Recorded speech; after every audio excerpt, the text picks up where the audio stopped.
We'll be spinning fast tonight. Hi, I'm Margot, a trainer here at Sweat Life Fitness. Welcome to Mobility Mondays.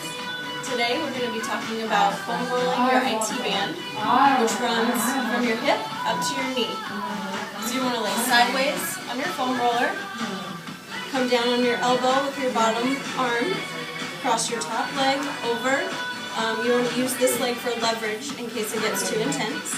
And you want to start at your hip and roll all the way down, almost to your knee. You don't want to go over the knee joint.